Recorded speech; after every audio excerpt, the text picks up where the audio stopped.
Vamos a continuar en esta, ya para nosotros aquí en Argentina es de noche, son 8:33 p.m. o 20:33 como más les guste. Damos gracias a Dios de poder reanudar. La verdad, estuve con varias ocupaciones entre este tiempo de horas y vamos a reanudar con las biografías que estamos haciendo. Continuamos con lo que fue la composición de diferentes textos griegos que se han hecho y vamos a ver algunas efemérides de la biografía de Roberto Etienne o Robertus Stephanus, como también se lo bautizó en latín o su nombre latinizado, y vamos a ver a este personaje que ha sido de gran ayuda en algunos aspectos de lo que es el canon del Nuevo Testamento, lo que es forjar la literatura.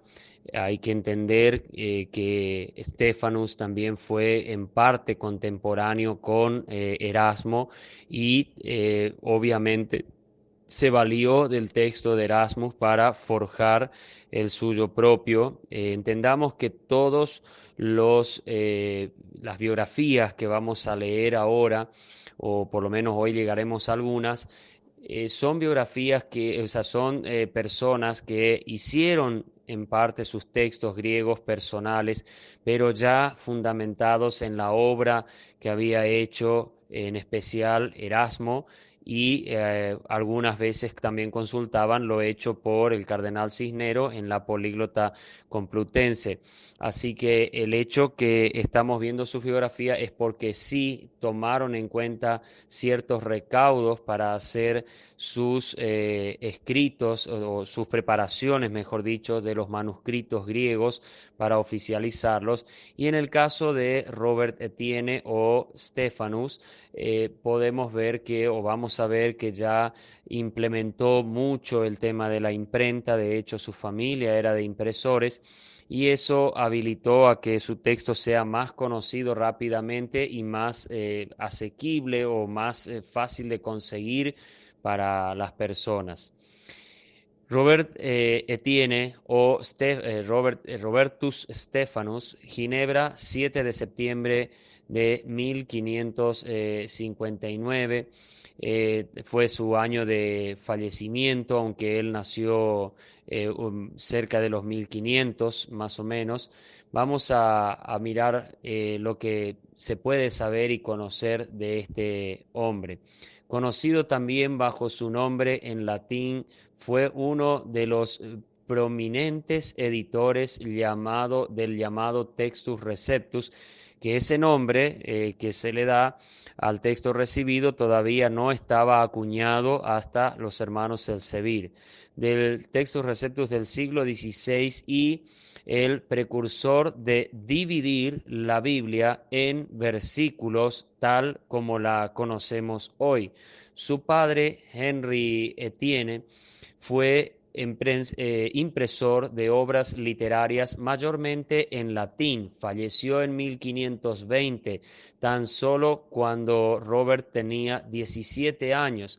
La madre de Robert, Goujon Viard, se volvió a casar y lo hizo también con otro impresor llamado Simón de Colines.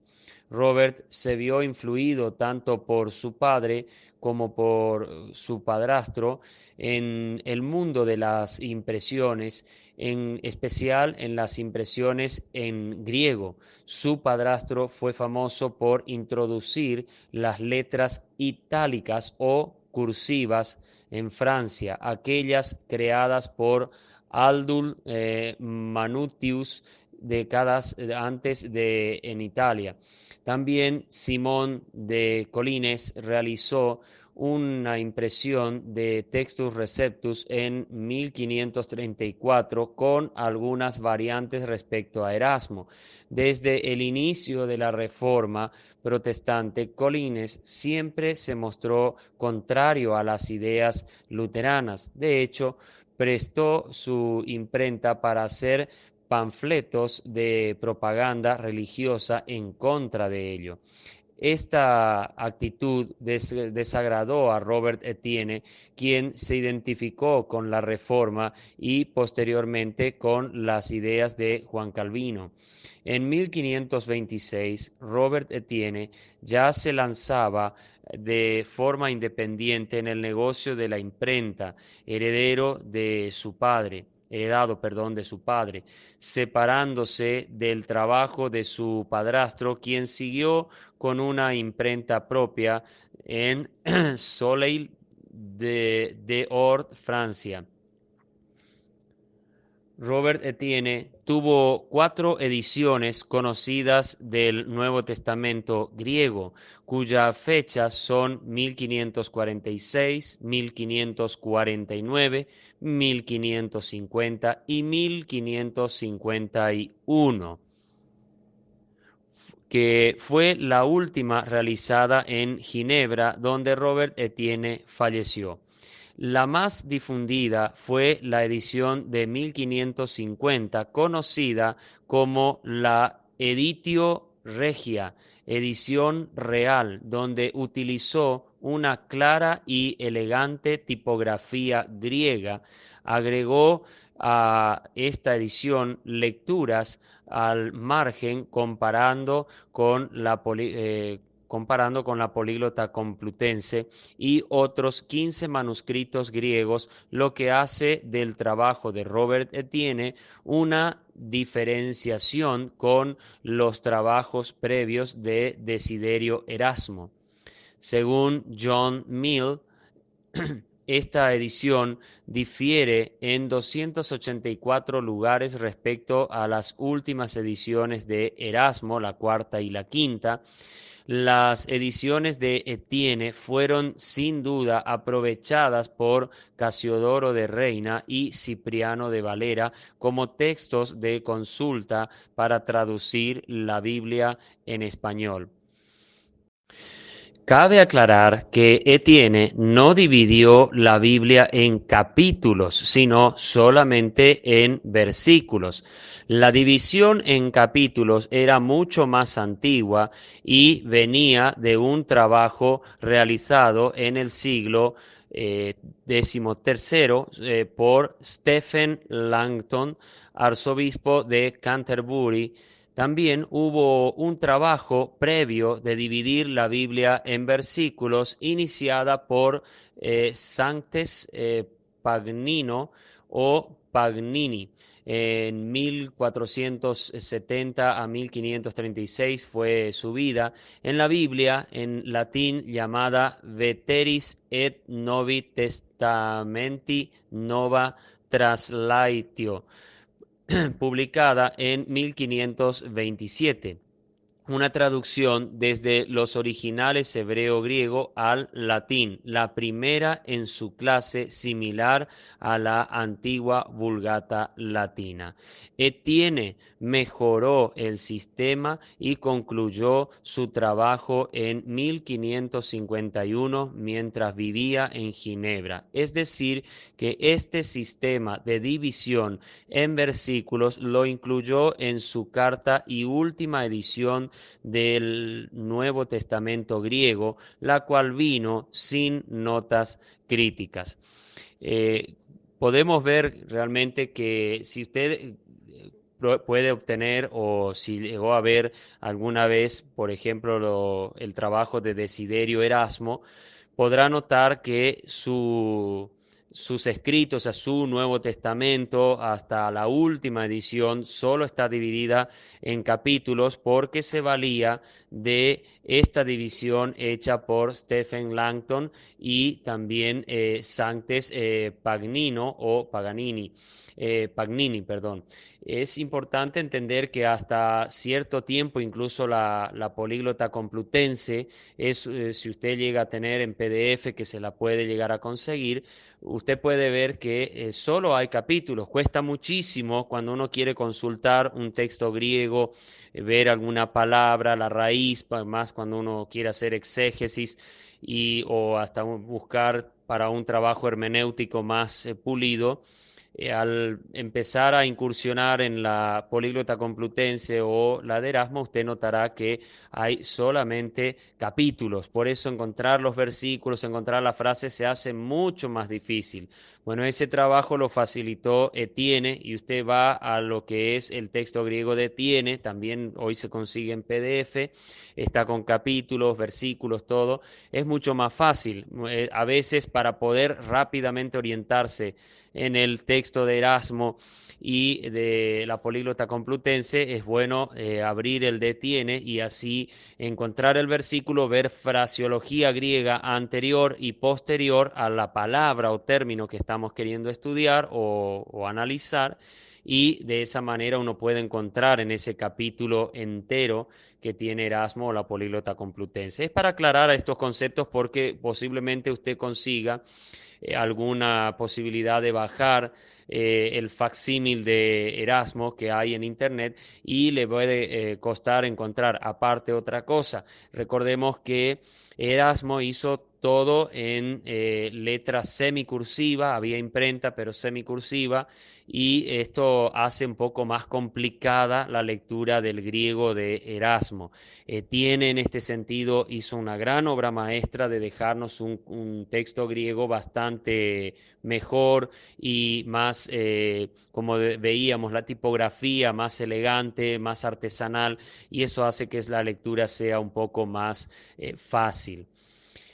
La primera traducción en adoptar el sistema de versículos de Etienne fue la Geneva Bible, Biblia de Ginebra, impresa en 1560. Esta traducción fue una de las más difundidas en la época de la Reforma y venía con una variedad de guía de estudio de las escrituras y con referencias cruzadas de versículos, posible gracias al trabajo previo de Etienne.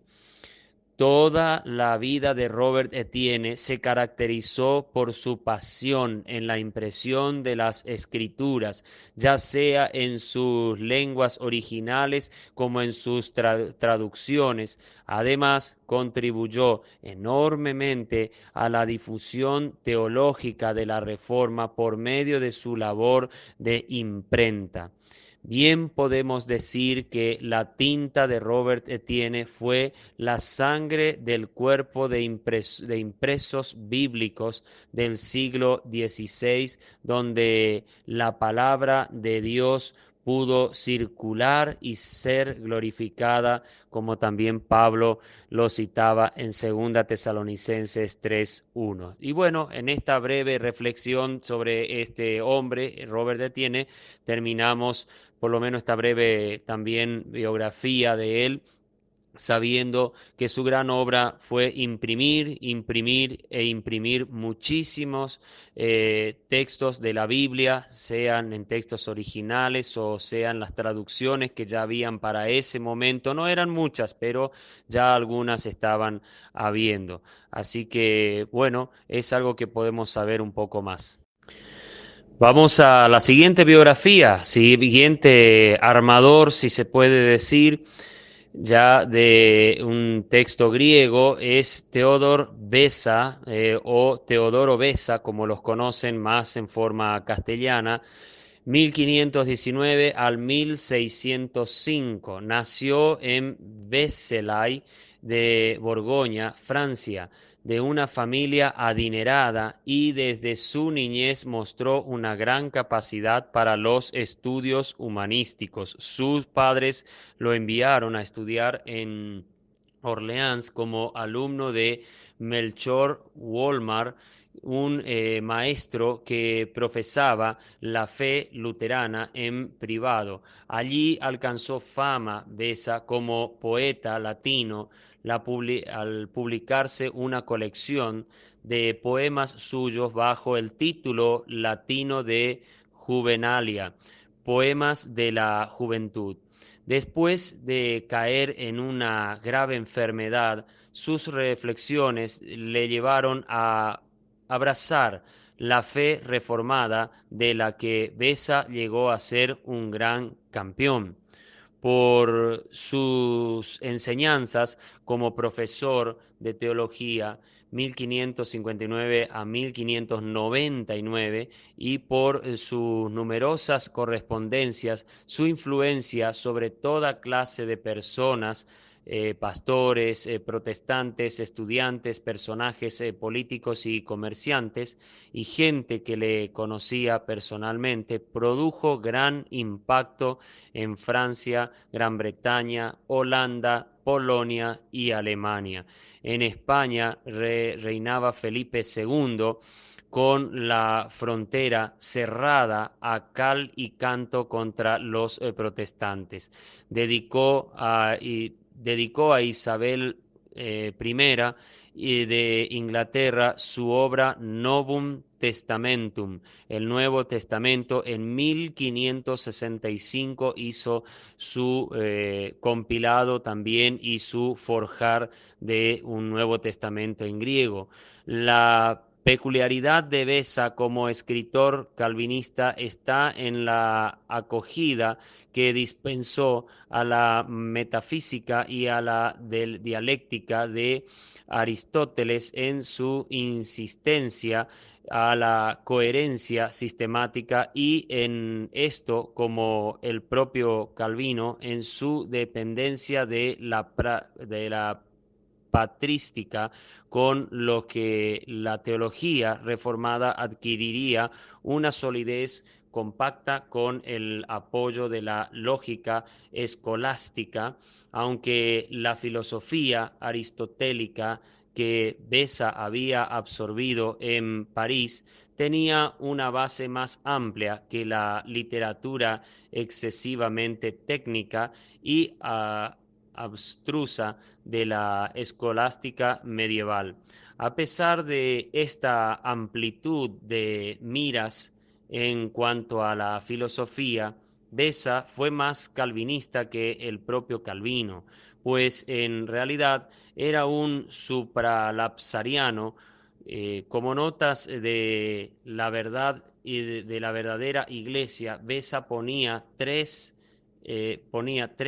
la predicación y enseñanza de la palabra de Dios, la práctica de los dos sacramentos, bautismo y cena del Señor, y la observancia de la disciplina eclesiástica. Bien, hasta aquí lo que podríamos decir de Theodor Beza, que por supuesto su flanco cristiano estaba muy centrado al calvinismo y a lo que era geográficamente la reforma en Ginebra.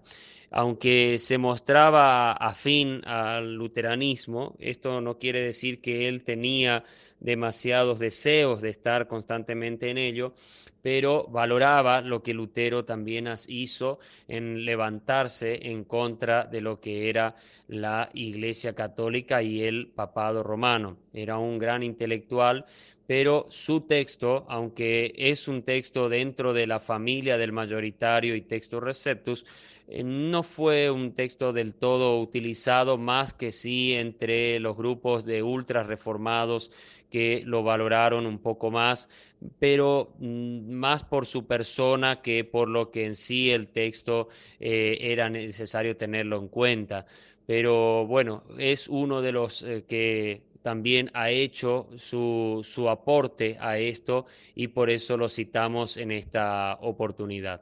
Vamos a ver ahora a los últimos que participaron en todo esto de los textos griegos de la familia mayoritaria o Receptus, y son dos hermanos, los hermanos Elzevir, Buenaventura y Abraham Elzevir.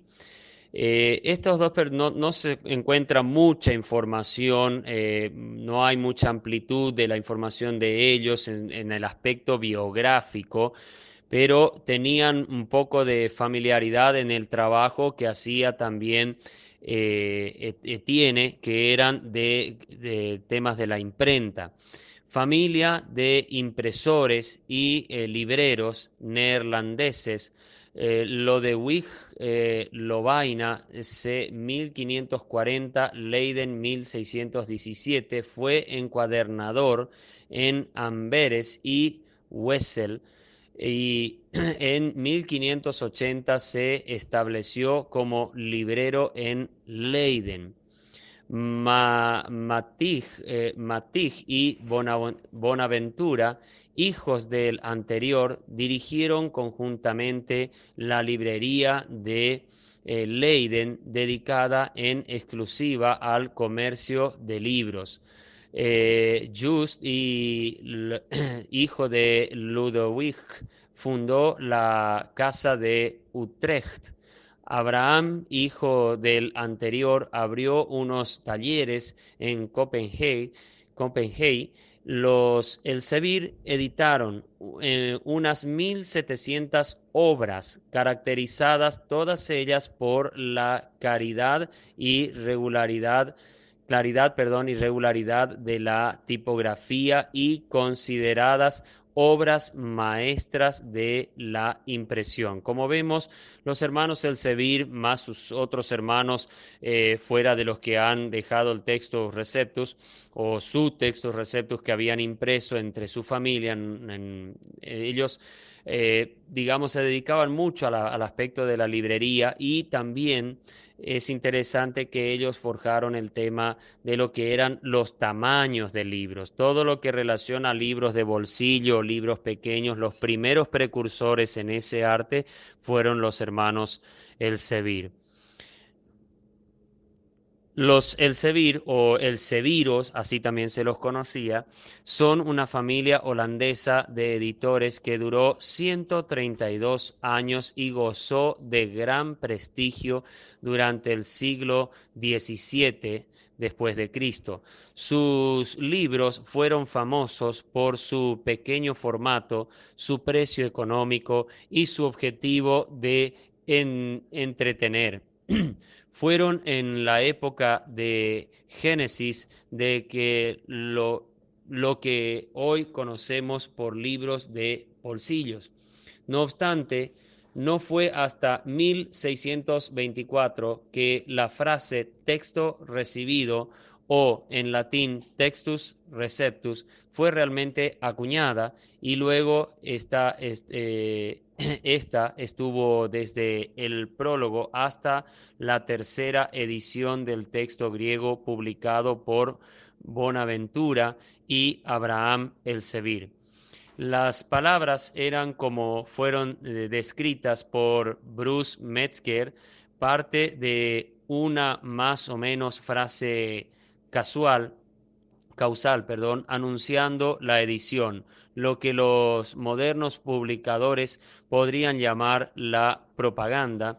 La frase alardeaba en latín que el texto presentado era textum ergo habes nunc ab omnibus receptus, el texto que es ahora recibido por todos, es nuestra traducción a nuestro idioma. Así nació la frase textus receptus, o en español texto recibido. El texto publicado por los hermanos Elsevier fue tomado principalmente del texto publicado por Theodor Beza en 1565. El texto de Beza mostraba su herencia del de Estéfanos y finalmente del de Erasmo. Así que, como vemos, de alguna manera, los hermanos Elsevier lo que hicieron fue unificar de alguna manera todos los textos que los antecedían del siglo anterior, hablando de los años 1400 y 1500 en especial, y de esa manera trataron de forjar a formato libro. De hecho, la forma como hoy podríamos comprar un libro de menor envergadura, recuerden que la Políglota Complutense o los libros que hacía Erasmo con lo que él hizo, y los otros eran libros grandes, libros que tenían un volumen importante. Lo que hicieron los hermanos Elsevier fue achicar los caracteres y también tenían como objetivo dejar en una manera más económica, al menos en lo original, en el Nuevo Testamento, dejar en manera más económica la posibilidad para que los entendidos de idioma griego puedan obtener un ejemplar del Nuevo Testamento completo. Esto fue también por ahí el aporte que hicieron los hermanos Elsevier. No tenemos una información muy extensa de ellos, pero lo que sí sabemos que lo que era librería, impresiones de diferentes tipos, caracteres y también lo que se relacionaba a tamaños de libros y letras, era su pasión, era lo que fue el arte de ellos, y que no solo fue para la Biblia, fue para muchos tipos de obras, porque ellos ya trabajaban también no solamente para lo que era lo cristiano, sino también dedicaban su vida trabajando para textos que estaban fuera de lo que era cristiano. Bien, hermanos, por hoy voy a dejar hasta aquí lo que se relaciona a esto de los textos receptus o de lo que eran los compilados de textos griegos hechos por, como vimos, la Políglota Complutense, por el cardenal Jiménez de Cisnero. También vimos de Desiderio Erasmo, lo que se relacionó a uno de los textos más usados. También vimos de Robert Etienne. Hemos visto también de Theodor Beza y los hermanos Elsevier. Toda esta familia de textos griegos y compilaciones que se han hecho han forjado lo que se llama también el texto mayoritario, que como hemos visto en las charlas anteriores, en otras épocas, meses, todo ello forjan el texto mayoritario, pero se incluyen copias y manuscritos antiguos que se encontraron posterior al tiempo del siglo XV, XVI y XVII, tomando en cuenta la historia de los hermanos Elsevier. Es importante entender que hay casi prácticamente 6.000 copias y manuscritos antiguos de manuscritos griegos que, aunque por ahí muchas son copias no tan lejanas más que el siglo XII, la gran mayoría, y otras que han sido forjadas en el siglo XV, no quiere decir que por eso no tengan validez. La fiabilidad que tienen estos textos o manuscritos griegos en relación a los unciales, como hemos hablado en algún momento, que son los que se escribieron todos con letras mayúsculas, manuscritas pero mayúsculas, todos esos textos que tenían tantas divergencias, que aunque tenían una hermosa escritura y encuadernación o forjados en hojas muy gruesas, eso no quería decir que por eso tenían validez. Y aunque muchas veces en algunas Biblias usted está leyendo comentarios y ve que hay faltantes en los versículos, porque se han tomado de traducciones de textos griegos que se hicieron o forjaron con ya flancos ocultistas o también flancos quizás de ciertas herejías que ya venían desde el segundo siglo, como el gnosticismo. Ayer se mencionaba por parte del hermano Salomón, por Marción y todos los que hicieron algunos padres llamados así padres de la teología, en especial lo que venía de Orígenes, que también fue una persona que hizo bastante daño con sus escritos y comentarios como él lo hacía. Así que eso vamos a verlo con la ayuda del Señor mañana, en especial cuando vamos a hablar de dos personas que son los que de alguna manera unificaron estos textos griegos para que de esa manera pudieran ellos dejar un Nuevo Testamento bastante plagado de cosas irreverentes e incluso mutilando enorme cantidad de lo que es el Nuevo Testamento que nos viene desde el primer siglo y segundo siglo, mucho antes que la Iglesia Católica Romana estuviera en boga y se formaran todos estos textos que surgieron entre el siglo tercero, cuarto y quinto, incluso algunos. Así que Vamos a ver algunos aspectos del lado ocultista que tenían Westcott y Hort, que son estos dos personajes que vamos a ver. Así que esperamos mañana poder tener un encuentro y poder forjar algo más de enseñanza, y espero que el tema sea de ayuda, de información y por ahí quizás de aclaración para algunos conceptos que puedan tener algunos, o les pueda ayudar a ampliar mejor su información. Que el Señor les bendiga y nos estamos reencontrando, Dios mediante, mañana. Bien, hermanos, por hoy voy a dejar hasta aquí lo que se relaciona a esto de los textos receptus, o de lo que eran los compilados de textos griegos hechos por, como vimos, la Políglota Complutense, por el cardenal Jiménez de Cisnero. También vimos de Desiderio Erasmo, lo que se relacionó a uno de los textos más usados. También vimos de Robert Etienne.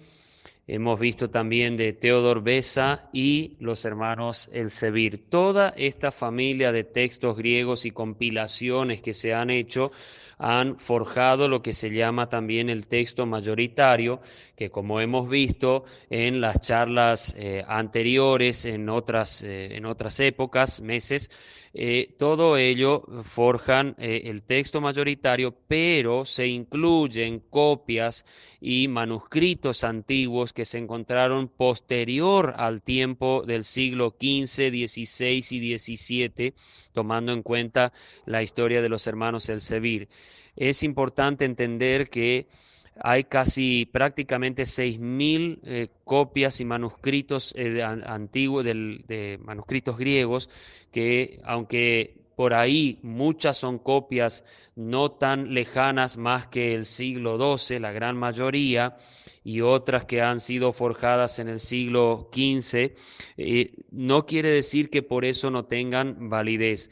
La fiabilidad que tienen estos textos o manuscritos griegos en relación a los unciales, como hemos hablado en algún momento, que son los que se escribieron todos con letras mayúsculas, manuscritas pero mayúsculas.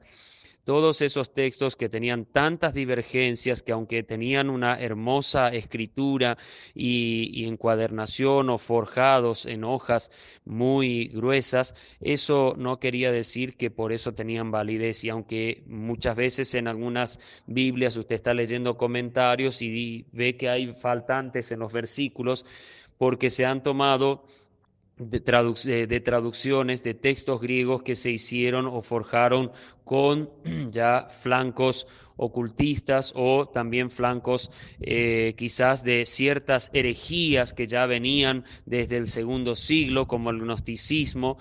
Ayer se mencionaba por parte del hermano Salomón, por Marción, y todos los que hicieron algunos padres, llamados así padres de la teología, en especial lo que venía de Orígenes, que también fue una persona que hizo bastante daño con sus escritos y comentarios, como él lo hacía. Así que eso vamos a verlo con la ayuda del Señor mañana, en especial cuando vamos a hablar de dos personas que son los que de alguna manera unificaron estos textos griegos, para que de esa manera pudieran ellos dejar un Nuevo Testamento bastante plagado de cosas irreverentes, e incluso mutilando enorme cantidad de lo que es el Nuevo Testamento, que nos viene desde el primer siglo y segundo siglo,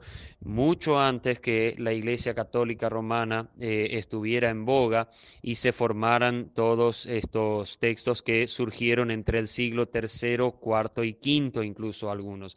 Así que vamos a ver algunos aspectos del lado ocultista que tenían Westcott y Hort, que son estos dos personajes que vamos a ver.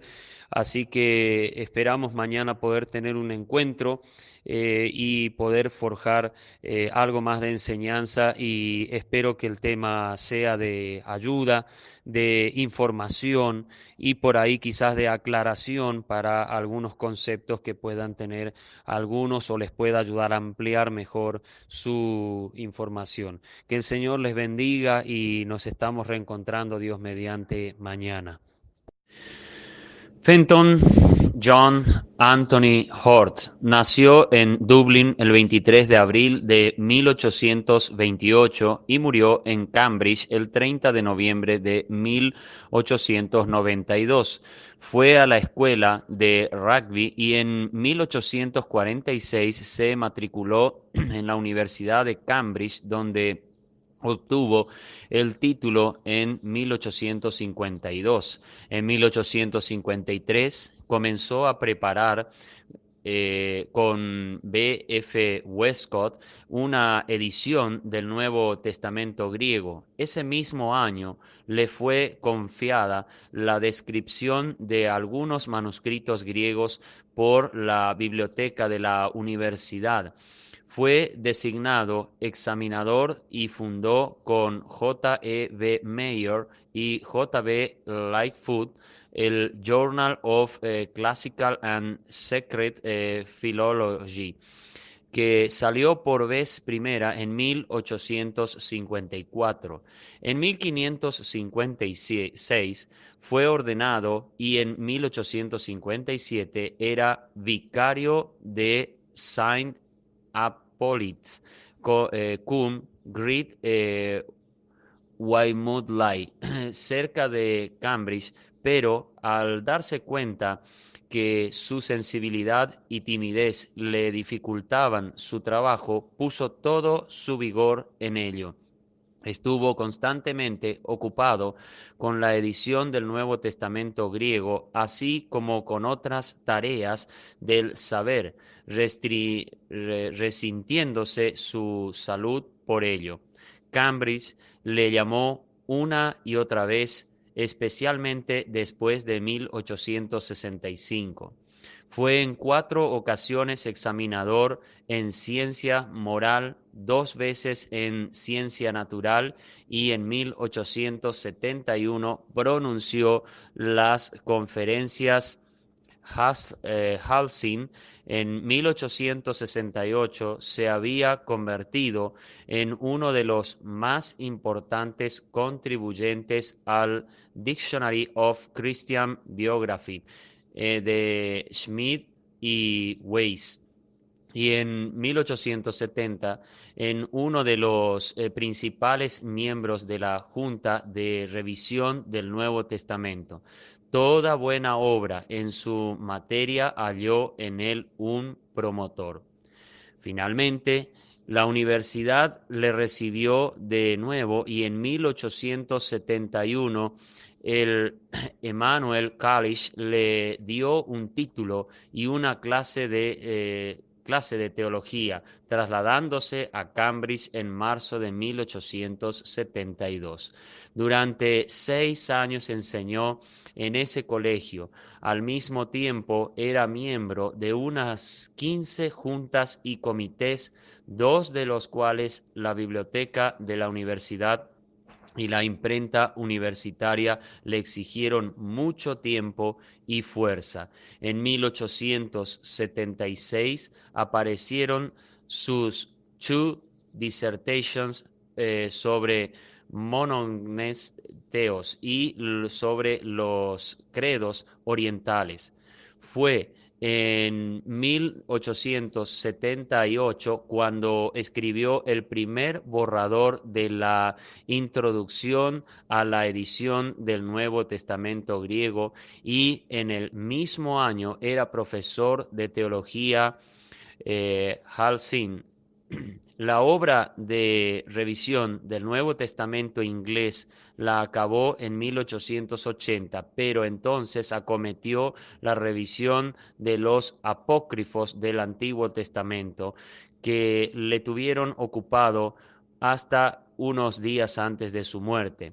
El 12 de mayo de 1881 apareció el primer volumen del Nuevo Testamento, Westcott Hort, en el que había trabajado durante 10 años, y el 4 de septiembre del mismo año el segundo volumen, la Introduction al New Testament, griego o Greek en inglés.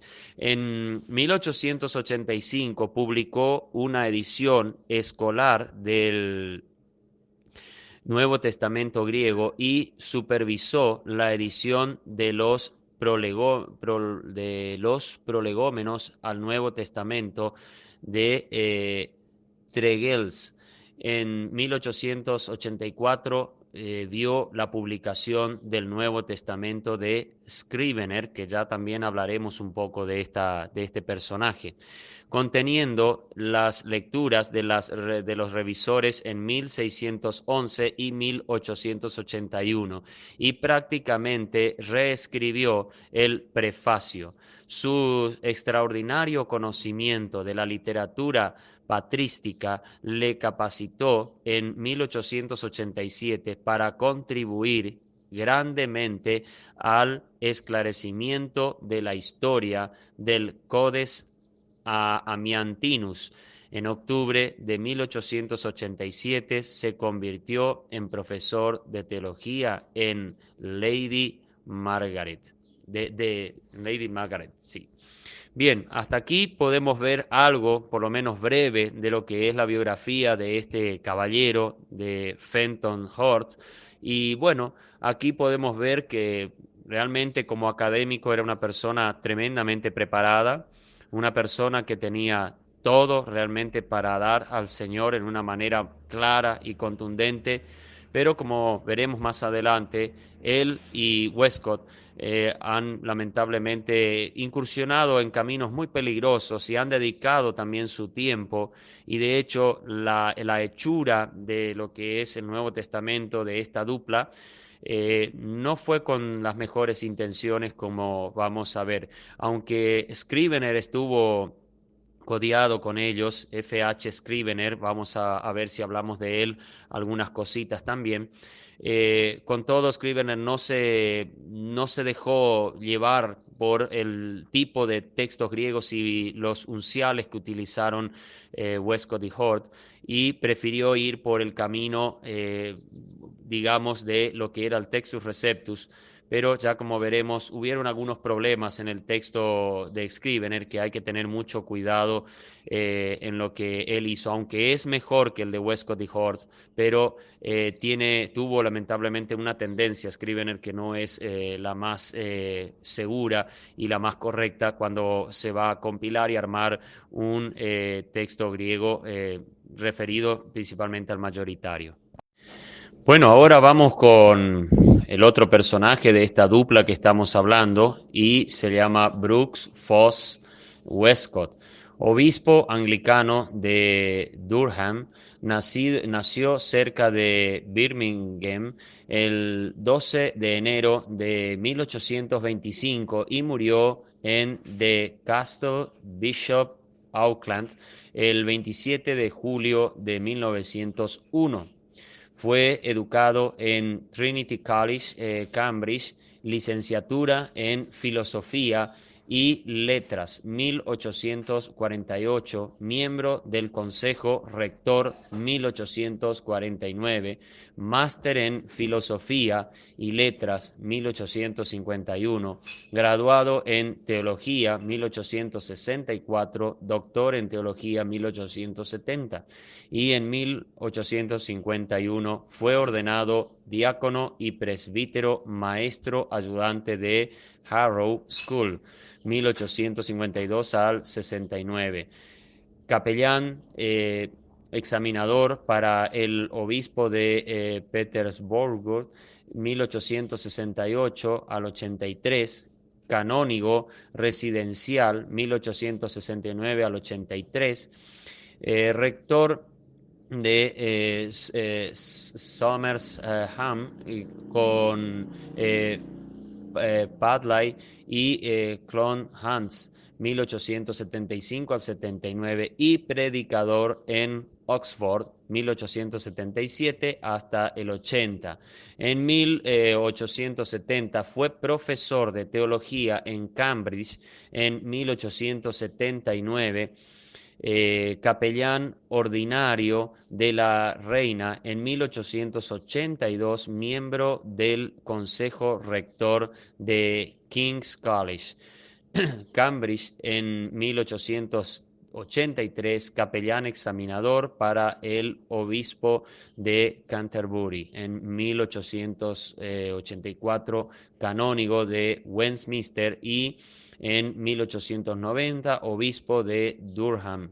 Desde 1881 a 1883 sirvió como miembro de la Comisión Real sobre Tribunales Eclesiásticos. También fue miembro del Comité de Revisión del Nuevo Testamento en 1870 al 81.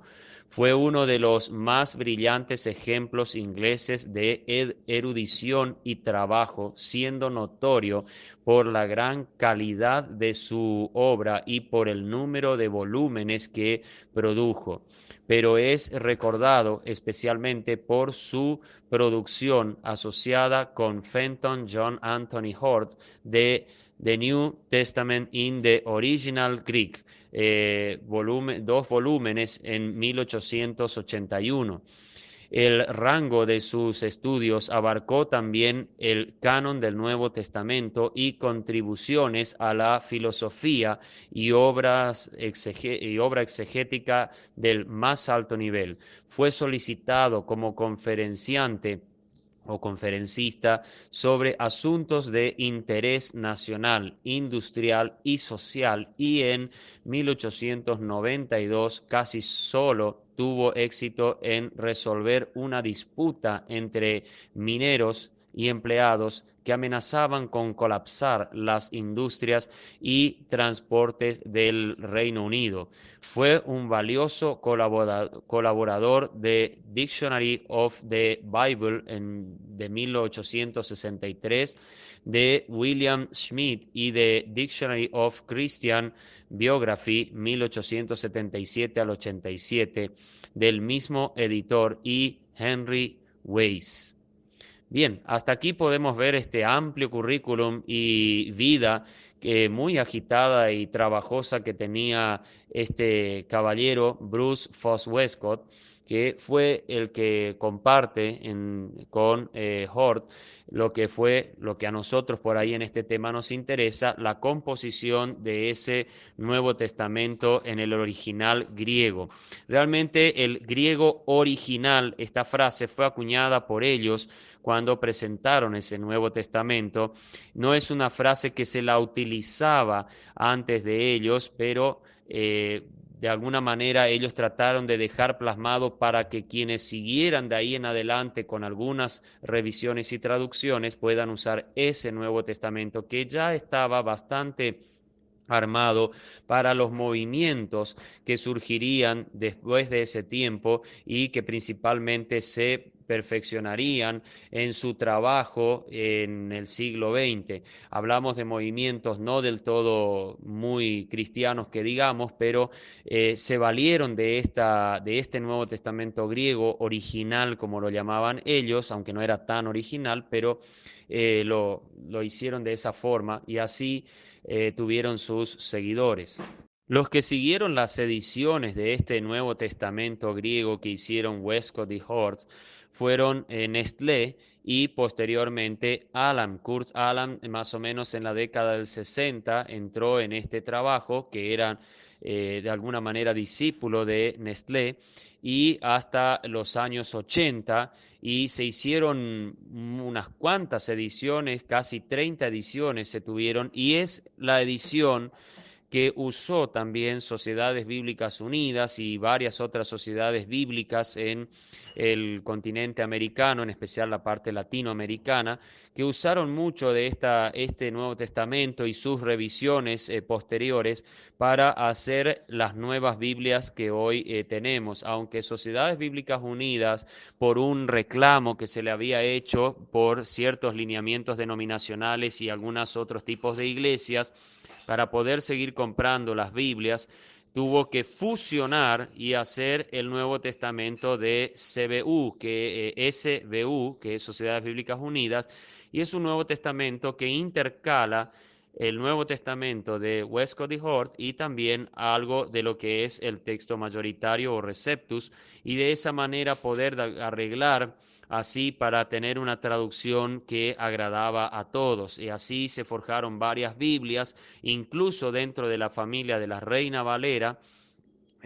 También se ha insertado como fundamento el texto de Westcott y Hort y la mezcla que hicieron con el mayoritario Textus Receptus. Así que si usted está teniendo un Nuevo Testamento y ve que están los nombres Westcott y Hort, y a veces no están, está Leslie Alam, son el mismo Nuevo Testamento, tienen la misma fuente y tienen también el trasfondo ocultista que vamos a ver un poco más adelante, y veremos por qué muchas Biblias realmente han degradado por sobre todo las doctrinas fundamentales de la Biblia. Como digo, a veces para evangelizar o ayudar a alguien a llegar a la fe en Cristo, posiblemente podrían servirnos estas Biblias. Pero si usted quiere hacer un estudio profundo, real, concienzudo y bajo una hermenéutica sólida, profunda y de mucha meditación, estas Biblias muchas veces les puede dejar en el camino y posiblemente le traiga muchos dolores de cabeza porque se enfrentará con no solamente divergencias, sino con contradicciones serias, incluso negaciones, por sobre todo a la deidad de Cristo, que esta es una de las doctrinas más atacadas por las Biblias traídas, digamos, de procedencias de textos griegos malos o que no están en buena forma. Bien, esto es para dar una información agregada. Vamos a pasar enseguida a lo que es entonces el lado oculto de Westcott y Hort. Y esta información que voy a leer o este compilado que voy a leer es algo increíble porque los propios hijos de ambos, de Fenton Hort y de Brooke Westcott, fueron los que han dado esta información y han de alguna manera mostrado lo que hacían sus propios padres, tratando de educarlos en dos verdades, la filosofía y el cristianismo. Esto es algo bastante interesante. Bueno, vamos a continuar con lo que habíamos dicho sobre el lado oculto de Westcott y Hort. Casi todas las traducciones de la Biblia desde finales del siglo XIX para el Nuevo Testamento se basan en el texto griego de Westcott y Hort, 1881. La nueva versión internacional, o conocida como NBI, publicada por primera vez en 1978, afirma que se basa en el texto griego de Nestlé Alam, que es similar al texto de Westcott y Hort, porque también se basa en los textos griegos de Alejandrino, los textos de Alejandría, con el Sinaítico y el Vaticanus, o Vaticanus, Sinaiticus, como quieran decirlo, sea la manera latino española. Son los textos que habíamos hablado en otras charlas, que se los llama textos críticos. Son textos que también se escribieron en forma uncial, eso quiere decir que todos estaban escritos en mayúscula, pero tienen enormes divergencias entre ellos, o sea, entre el alejandrino, el Sinaiticus, el Vaticanus y otros textos más también, otros códices que digamos, se remontan a los años entre el 300, 400 y principio del 500. Son textos todos que han sido hechos en su gran mayoría en los comienzos de la Iglesia Católica o en los primeros siglos. Todos ellos tienen fuentes que vienen de principalmente la zona del norte de África. Ninguno de ellos tuvo su hechura en la parte oriental en Israel o también en los países europeos, en especial de Asia Menor, donde vemos que Pablo, también los apóstoles han podido trabajar, y en las zonas hacia Siria, donde el apóstol Pedro y otros apóstoles también hicieron mucho de su ministerio. En esos lugares, cuando se encontraron textos o cartas o copias de lo que se enviaba, tiene mucho valor porque eran lugares donde las iglesias primitivas en los comienzos del cristianismo habían experimentado la obra del Señor y la obra del Espíritu de Dios a través de la lectura de los escritos apostólicos y las epístolas universales, que participan algunos que no eran apóstoles, pero como Santiago y Judas. Bien, eh, existe una gran posibilidad que hayan influencias gnósticas de los siglos 3 y 4 sobre algunos versículos en los textos griegos del Nuevo Testamento, Sinaiticus y Vaticanus, utilizados por Westcott y Hort para su texto griego en 1881.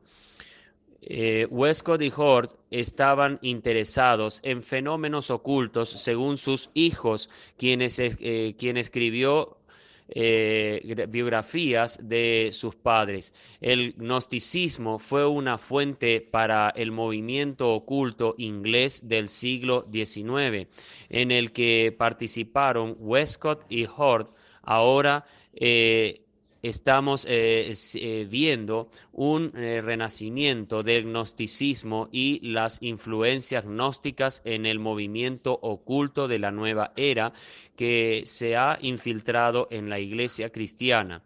La documentación que Westcott y Hort estaban muy interesados en lo oculto es importante para comprender las motivaciones de este par de ingleses por querer reemplazar el Textus Receptus y la versión King James. ¿Por qué se opusieron al Textus Receptus y a la King James? ¿Por qué seleccionaron dos textos griegos del siglo cuarto, el Sinaiticus Vaticanus, asociados con el Alejandrino de Egipto en lugar de otros textos griegos? Sin embargo, tenemos que mirar su texto griego de 1881 en comparación con el Textus Receptus para comprender sus problemas. Hay algo que también debemos ver, que esto del movimiento gnóstico y el movimiento oculto que fluía mucho en Inglaterra y Estados Unidos también. Recordemos que la mayoría de las sectas también son del siglo XIX, algunas y la gran mayoría comenzó antes del Nuevo Testamento de Westcott y Hort, pero la influencia gnóstica y la influencia oculta nuevaerista que se iba de alguna manera empezando a perfilar para el siglo XX es algo en lo que cayeron Joseph Smith, lo que también Charles Russell, fundador de los llamados así testigos de Jehová, Joseph Smith, por supuesto, los mormones, y también la que participó mucho en actos ocultistas fue Ellen White, quien fue la precursora de lo que es el adventismo del séptimo día.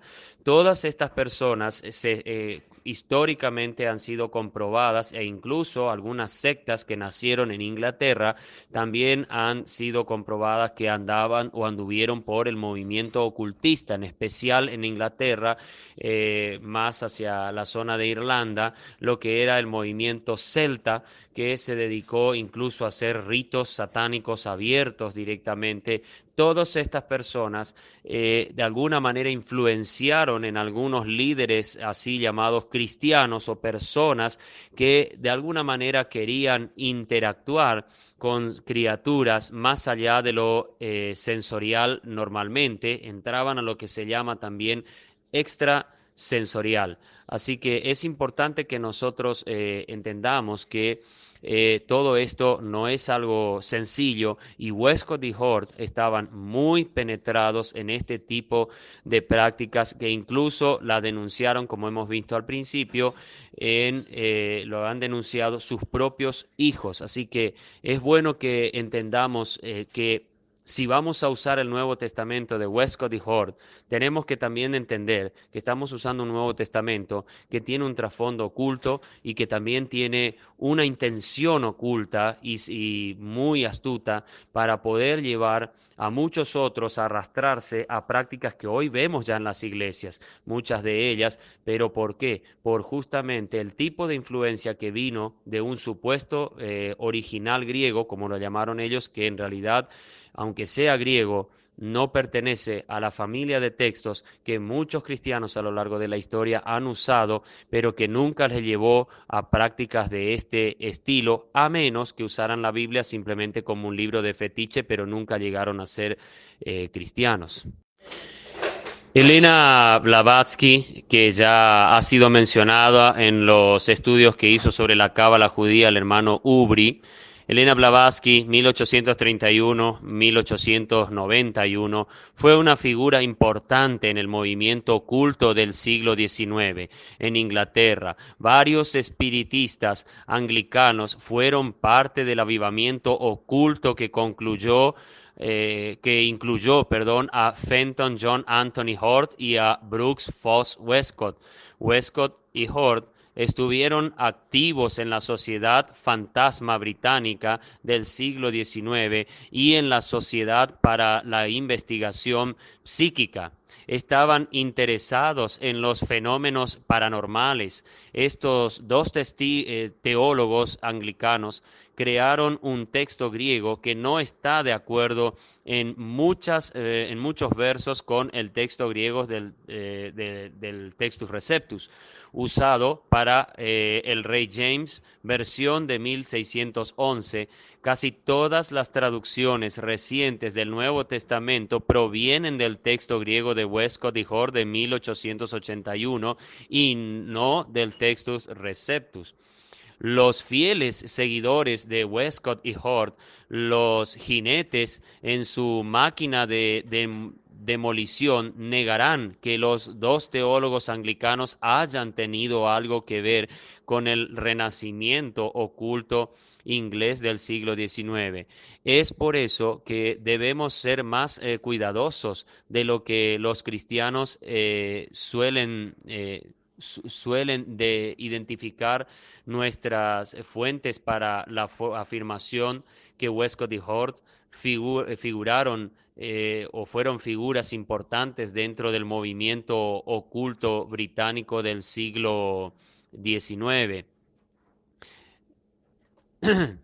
Alan Gould, en los fundadores de la investigación psíquica de Nueva York, Schocken Books, 1968, página 66, dice: profesor de Cambridge, Feston John Anthony Hort, clérigo anglicano, Brooks Foss Westcott y el futuro arzobispo de Canterbury, Edward White Benson, fundó la Cambridge Ghost Society, o sea, la Sociedad Fantasma, quiere decir esto, en 1851. Luego Arthur Westcott nos cuenta en Life and Letters of Brooks Foss Westcott, Nueva York, Macmillan and Co., 1896, volumen 1, página 118 a 119, que su devoción, o sea, quiero aclarar que Arthur Westcott es hijo de Brooks Foss Westcott, eh, y es el que de alguna manera contó y mostró lo que eran las cartas, porque estas son la Life and Letters, es cartas, mi vida y cartas, es lo que él mismo mostró y dio a la luz para que se conozca la vida que llevaba su propio padre. El interés y la importancia de una investigación seria sería sobre la naturaleza de los fenómenos que se llaman vagamente sobrenaturales. Difícilmente serán cuestionados. Se refiere al padre de Arthur Westcott, Arthur Westcott Brooke Foss Westcott. En la página 118, Arthur Westcott escribe que su padre, Brooke F. Westcott, dio en la circular fantasmal que muchas personas creen que todos estos sucesos aparentemente misteriosos se deben a causas puramente naturales o delirios de la mente o los sentidos o al engaño deliberado, pero hay muchos otros que creen que es posible que los seres del mundo invisible pueden manifestarse de manera extraordinarias si las creencias de la última clase se confirmaran en última instancia los límites que del conocimiento humano respecto del mundo espiritual ha alcanzado hasta ahora podrían determinarse con cierto grado de precisión. Esto eran palabras de las cartas que escribía como diario Brooke Foss Westcott y lo que también dio a luz su hijo Arthur. Brooke Foss Westcott quería investigar fenómenos ocultos para ver si se podría demostrar que existían de manera confiable. Sin embargo, al menos 17 versículos de la Biblia advierten contra el trato con espíritus familiares. Otros textos dicen no ocultar a magos, consultar, perdón, a magos, adivinos, astrólogos o adivinos. Muchos seguidores de Westcott y Hort se negarán a considerar que estos dos estaban violando la ley bíblica de tratar con lo oculto. Ezequiel 13:22 puede interpretarse para enseñar que los promotores de Westcott y Hort han, por cuanto entristecisteis con mentira el corazón del justo, al cual yo no entristecí, y fortaleciste las manos del impío para que no se apartase de su mal camino, influenciándole ánimo.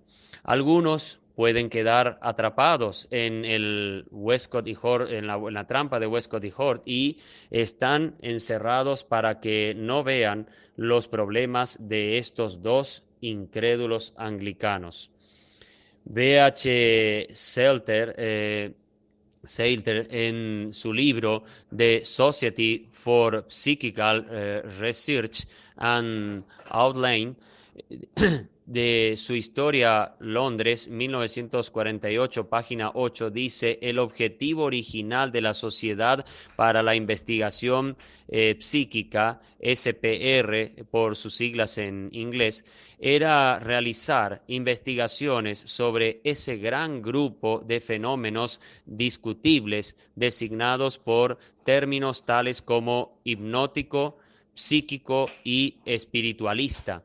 Se organizaron comités para examinar la telepatía, hipnotismo, trance hipnótico, clarividencia, ESP, apariciones, casas embrujadas y para determinar las leyes de los fenómenos espirituales físicos.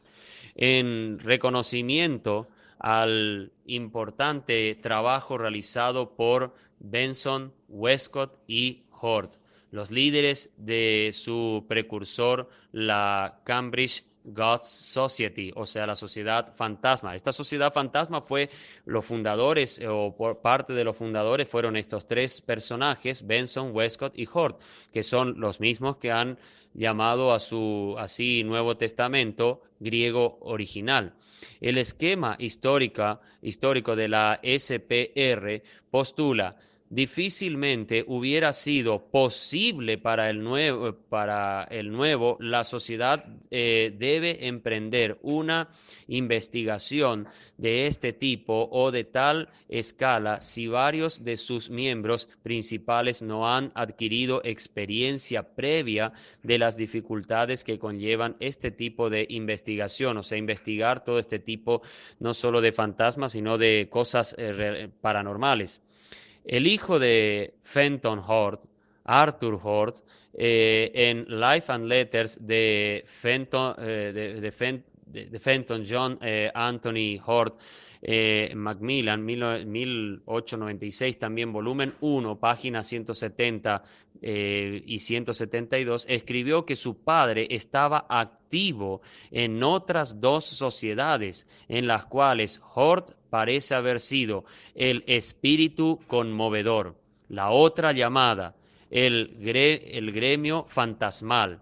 El objetivo era recopilar y clasificar instancias autenticadas de lo que ahora se llaman fenómenos psíquicos, que en aquella época era lo que llamaríamos fenómenos paranormales. Hort y su asociado Westcott estaban muy involucrados en la Sociedad de Investigación Psíquica.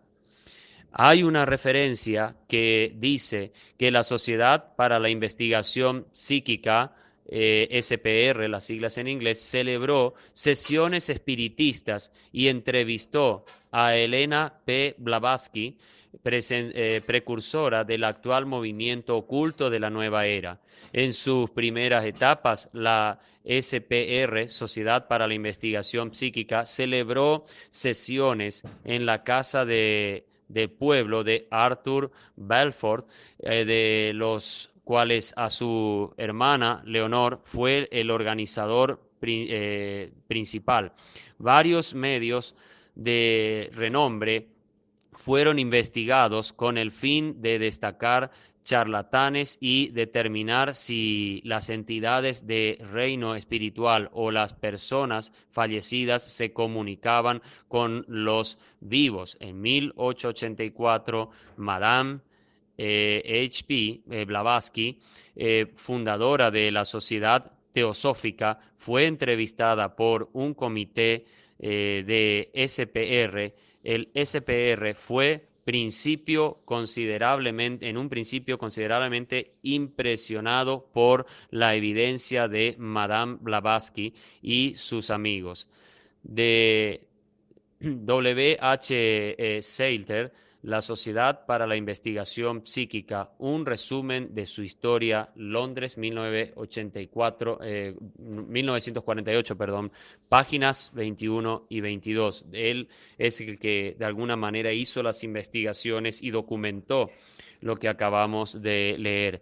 Así que no quise abundar mucho más ahí para poder decir sobre esto, pero la idea era dar por lo menos lo principal. Debemos saber que la SPR o esta sociedad del estudio psíquico hoy en día continúa, pero han involucrado ya incluso temas como la pornografía, la sensualidad y el erotismo dentro de lo que son sus investigaciones y lamentablemente todo esto viene desde esa sociedad, Ghost Society, sociedad de fantasmal, que es la que precursó a la SPR. Así que más o menos ya vemos por dónde vamos. Si utilizamos un Nuevo Testamento para una traducción como el de Westcott y Hort, y estamos casi seguros que dentro de ese Nuevo Testamento las enseñanzas gnósticas, las enseñanzas ocultas, todo lo que relaciona incluso a ciertas prácticas que la Biblia las rechaza, posiblemente estén justificadas en algunos versículos o por lo menos en forma implícita,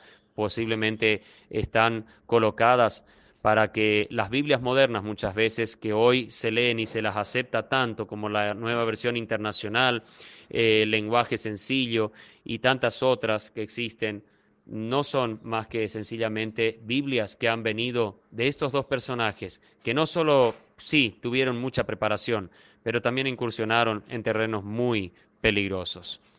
Muy buenas tardes al grupo Instrucción Teológica. Damos gracias a Dios por poder reanudar nuevamente este final ya de lo que son estas biografías que estamos viendo y también algunas informaciones respecto a lo que son estos personajes y también que nos han aportado muchas cosas para lo que es nuestra vida teológica, vida de obreros. Y obviamente, como vimos, han pasado muchas cosas en la historia, muchos temas que se tuvieron que sopesar, pero todo de alguna manera el Señor dirigió para que se pueda llegar a una buena a un buen fin, y eso nos hace que podamos verdaderamente ahora disfrutar de lo que ha sido la composición de los textos griegos, el texto hebreo, también lo que es una de las traducciones más maravillosas que tiene al español la palabra de Dios, que es la de Casiodoro de Reina, que fue el primer traductor de la Biblia al español completa. Recordemos que en relación al Nuevo Testamento, ya Francisco Encinas había hecho un Nuevo Testamento bastante bueno, muy sobrio. De hecho, compartieron ambos, Casiodoro de Reina y Francisco Encinas, en algunos momentos han tenido la posibilidad de juntarse y compartir ese conocimiento, y eso hace que también la Biblia de Casiodoro de Reina sea muy buena por el hecho que tuvo la posibilidad de estar cerca de gente muy buena, gente que supo aportar sus conocimientos, los cuales también Casiodoro de Reina se sirvió de ellos para poder hacer la maravillosa Biblia del Oso de Basilea en 1569. Así que vamos a mirar algo de información e historia de este personaje. Es un poco más largo de lo que he tratado en otras biografías, pero vamos a tratar de ver lo de él, y también vamos a ver algo de breve así de Cipriano de Valera, que fue el que hizo la revisión durante 20 años de la Biblia que se llamó del Cántaro. La Biblia de Casiodoro de Reina se llamaba del Oso, Biblia del Oso, y la del Cántaro fue la de 1602, que fue la revisión que hizo del trabajo de Casiodoro de Reina, eh, Cipriano de Valera. Así que vamos a comenzar en unos momentos entonces con la lectura, información, comentarios que estamos haciendo respecto a Casiodoro de Reina. Casiodoro de Reina, primer traductor de la Biblia al español completa, nacido en Montemolín, entonces reino de Sevilla, actualmente Extremadura, en 1520 aproximadamente, y falleció en Frankfurt en 1594. Con otros abandonó el monasterio Jerónimo de San Isidro del Campo, próximo a Sevilla, en 1557, al descubrirse la comunidad protestante sevillana, fijando su residencia en Ginebra.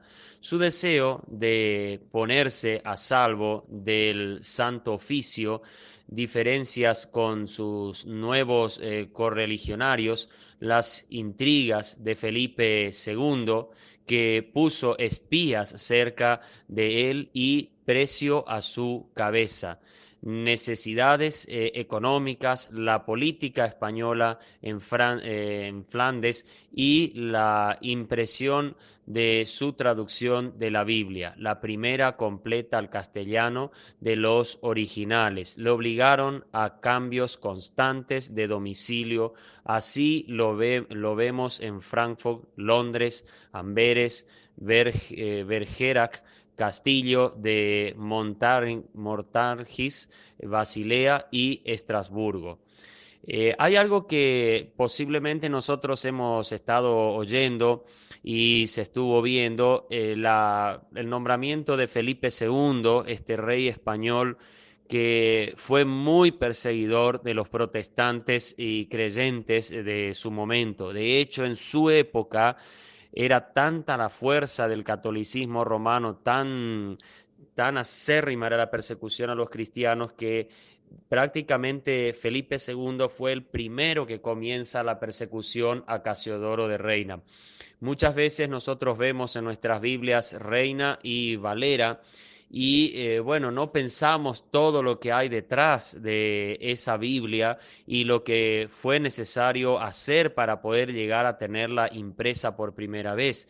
Ahora vamos a seguir esa historia, pero quiero decirles que verdaderamente la Biblia al español es bastante contraria en su historia a lo que fue la Biblia al inglés de la King James Version, por ejemplo, que tuvo ya el deseo de un rey de poder imprimirse, se subvencionó todo lo necesario. Quizás las traducciones que hicieron Wycliffe y William Tyndale, perdón, ellos por ahí no tuvieron esa gracia, esa suerte, si se puede usar este término, pero en el caso de la King James Version en 1611 sí, porque el rey James había permitido y quería que se haga un trabajo monumental también en lo que fue la Biblia oficial al inglés, la King James Version. Pero en el caso de la española, las cosas no fueron tan así. Aparte de la persecución que soportó por la Santa Inquisición Casiodoro de Reina, también debemos saber que este caballero tuvo que soportar incluso de los llamados así creyentes mucha presión para que su Biblia se imprimiera. Recordemos que, como dijimos en el caso de los hermanos Elsevier y Robert de Tiene, antes de eso, ya en la época de Erasmo, en la época de la Complutense, el tema de la imprenta era un trabajo caro, un trabajo que demandaba mucho dinero, incluso como veremos, Reina tuvo que soportar la pérdida de los 400 florines iniciales que tuvo para poder imprimir, que su impresor había fallecido antes de empezar. Así que todas estas vicisitudes las tuvo que soportar Reina hasta que logró poder dejar impresa la Biblia en 1569. Bien, vamos a continuar con estas efemérides interesantes en la vida de Casiodoro de Reina. Como traductor se le debe la conocida como Biblia del Oso, Basilea 1569, y la traducción al francés de Historia Confessionis Augustanae, Amberes 1582. Fue el autor de la declaración o confesión de fe hecha por ciertos fieles españoles que, huyendo de los abusos de la Iglesia romana y la crueldad de la Inquisición de España, hicieron a la Iglesia de los fieles para ser en ella recibidos. Frankfurt 1577. De, de comentarios a porciones de los evangelios de Juan, Mateo y aparecidas en latín en 1573, Frankfurt, y de un catecismo 1580 publicado en latín, francés y holandés. También redactó unos estatutos para una sociedad de ayuda a los pobres y perseguidos de Frankfurt, que ha llegado hasta nosotros. En el auto de fe de la Inquisición de Sevilla, el 26 de abril de 1562, fue quemado en efigie y figuró en el índice como autor de primera clase. Esto es en relación a Casiodoro de Reina. Al morir, le sucedió en el pastorado de la comunidad luterana del habla francesa en Frankfurt uno de sus hijos, Marcos de Reina. Allí se conserva un retrato suyo al óleo que reza así: Casiodoro de Reina, nacido en Sevilla. La Biblia de Casiodoro de Reina es la primera Biblia completa impresa en lengua española y también la única traducción protestante hoy existente, pues en la mal llamada Biblia de Cipriano de Valera, Ámsterdam 1602, el nuevo editor se limitó, como abajo explicamos, a cambiar el orden de los libros y a añadir o quitar notas marginales con alteraciones cuantitativamente mínimas del texto bíblico fijado por el primer traductor. cuyo nombre viene además ostentosamente silenciado en la portada. Este silencio se explica por la enemistad de más de 30 años que el superortodoxo calvinista Cipriano de Valera sintió con su antiguo maestro en el convento Jerónimos de San Isidro del Campo, extramuros de Sevilla, por haberse negado Casiodoro a someter su traducción de la Biblia a la censura de los eclesiásticos de Ginebra. Pero partamos de más atrás, pues la historia del protestantismo español está aún por escribirse. Casiodoro de Reina,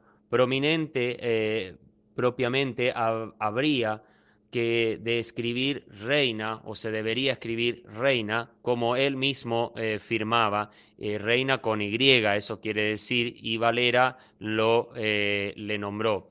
Era considerado en Sevilla como el maestro indiscutido de la naciente comunidad evangélica, de todos los frailes de San Isidro del Campo, que en 1557 huyeron de Sevilla y se dirigieron a Ginebra. Fue Casiodoro de Reina el único que no tuvo que hacer estudios suplementarios de teología bajo Theodor Beza en Lausanne, y también el único, aparte de Juan de Sosa, un joyero anabaptista de Sevilla, ahogado en Amberes en 1560, a quien los inquisidores sevillanos en el auto de fe del 23 de abril 1562 dieron el honorable título de heresiarca, es decir, maestro de herejes.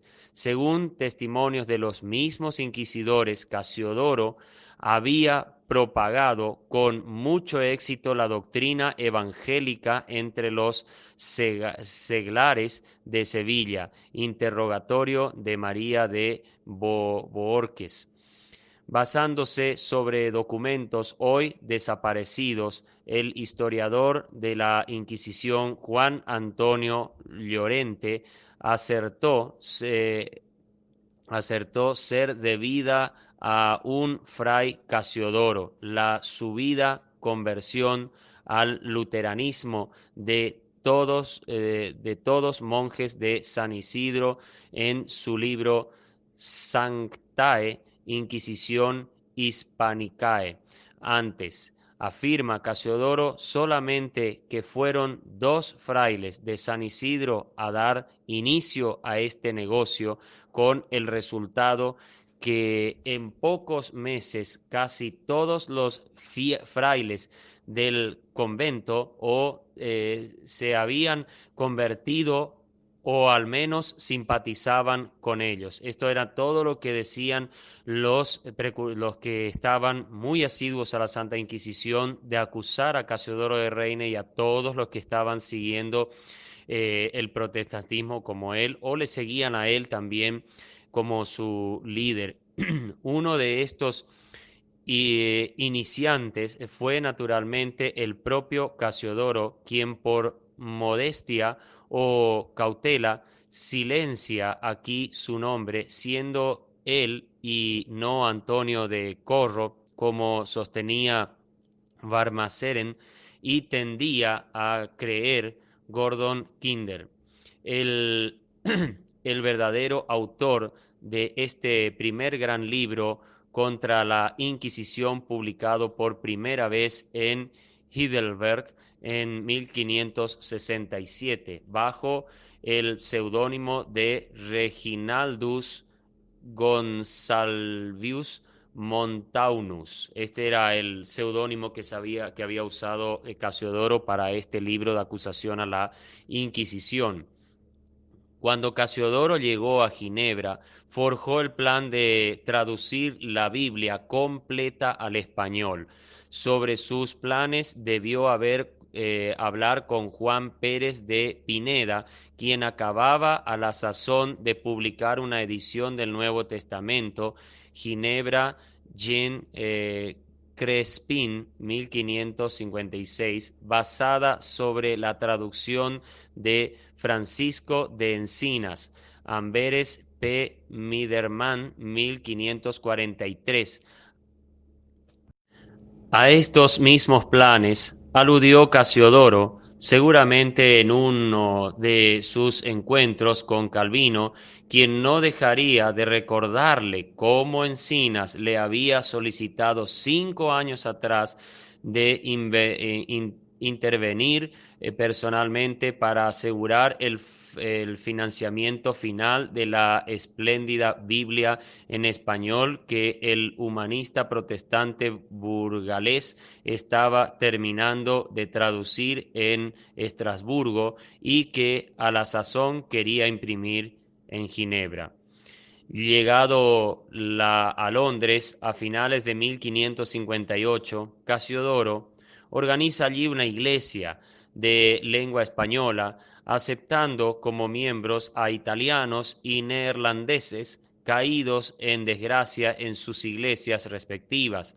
En enero de 1560 redacta la confesión de fe hecha por ciertos fieles españoles que huyeron de los abusos de la Iglesia romana y de la crueldad de la Inquisición de España, hicieron a la Iglesia de los fieles para ser en ella recibidos por hermanos en Cristo. Esto es una escritura de Casiodoro y desde entonces no deja de trabajar en la traducción de los libros sagrados que pensaba llevar a buen término en un tiempo razonable, pero eso era no contar con las acechanzas provenientes de dos grupos que, aunque totalmente opuestos en sus intereses, se hallaron unánimes en la voluntad de impedir la labor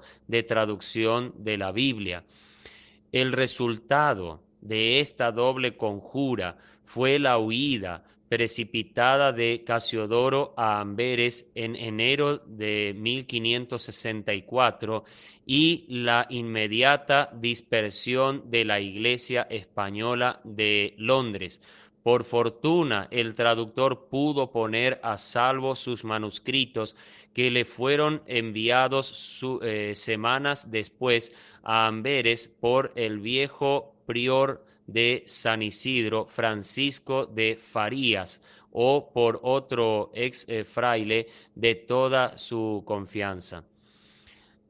La impresión tuvo lugar en los talleres del mismo Guarín y no como se viene de antiguo diciendo en la minúscula imprenta de Samuel Apiario, de la que entonces no valían sino libros de pequeño formato y textos limitados.